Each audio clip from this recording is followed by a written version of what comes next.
Thank you very much. Well, everything is setting up. You can already think about who of you spends every day less than 30 minutes in traffic?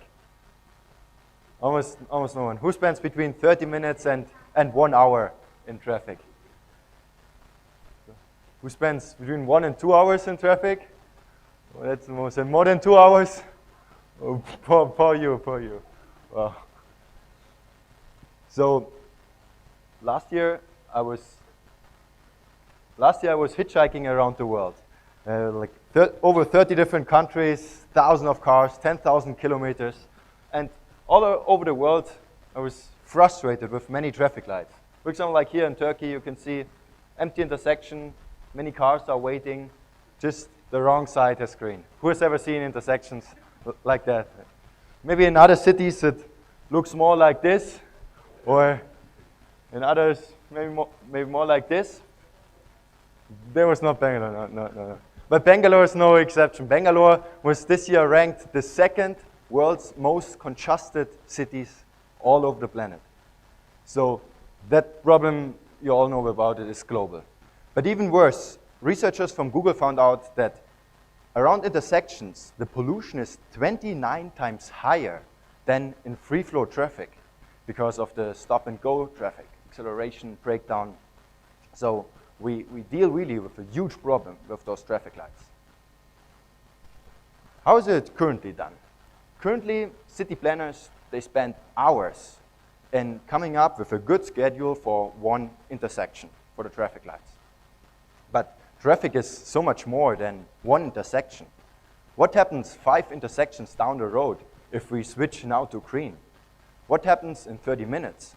What happens if there's a big football or cricket game and traffic patterns completely change? What happens if there's an accident or a construction site? In fact, in Germany, city planners, they spend most of their time to come up with new local scheduling plans for construction sites where traffic cycles change a bit. So wouldn't it be amazing if we could solve that problem on a city-wide scale, much more efficient, much more scalable, much more cheaper? That's what I want to teach you in the next couple of minutes. In fact, how can you use artificial intelligence to solve that traffic light problem city-wide scale? So to give you an imagination, you can think about it like a child wants to learn to walk.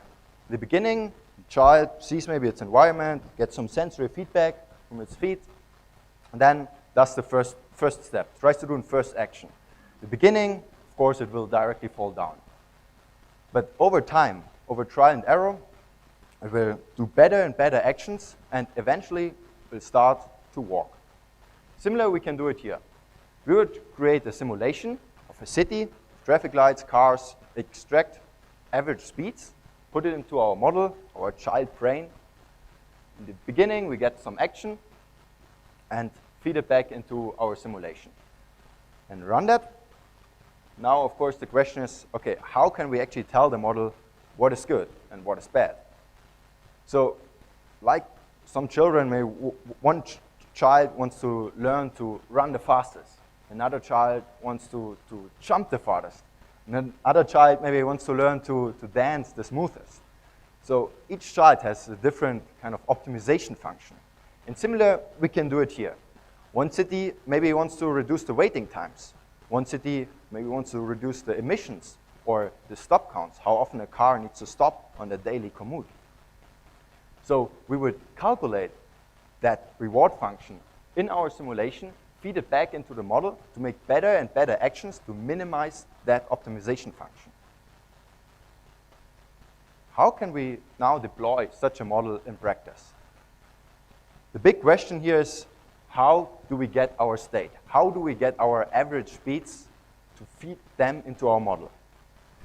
Now, what is done in many German cities, they would install expensive cameras, or they would open the street to place in motion detectors to track how many cars are passing through.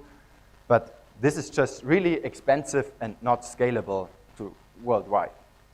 So how can we solve that problem in a much more cheaper and scalable manner?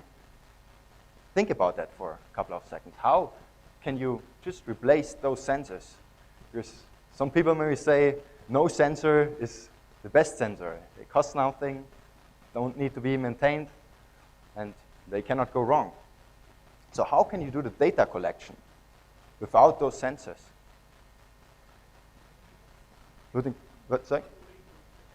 From the vehicle itself, yeah, the answer is not far away. Actually, you all have it with you. In your phones, yeah. Your phones, they create vast amount of floating car data from devices like Google Maps, TomTom, but also just from your mobile phone providers with massive amount of data which is available online in real time. And this data you can feed into your model to generate the actions to then optimize traffic on a city-wide level.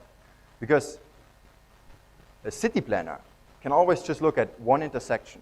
But if you calculate that reward function, for example, the current waiting times for the whole city, and then train your AI to minimize the waiting times for the whole city, your AI model can look at all intersections together and can look at interactions between thousands of intersections, which none of us could do at the same time. So this is how you can solve that problem in a scalable, efficient way to reduce emissions, to reduce fuel, to reduce money, and finally, of course, also reduce the frustrations which we all face on our daily base in traffic. And with that, the 10 minutes which you save daily, they will add up to 60 hours per year. What will you do with those 60 hours which you will save per year by not spending in front of traffic lights? Let's talk, and if you want to implement that in any cities we have access to, just reach out to me. Thank you very much.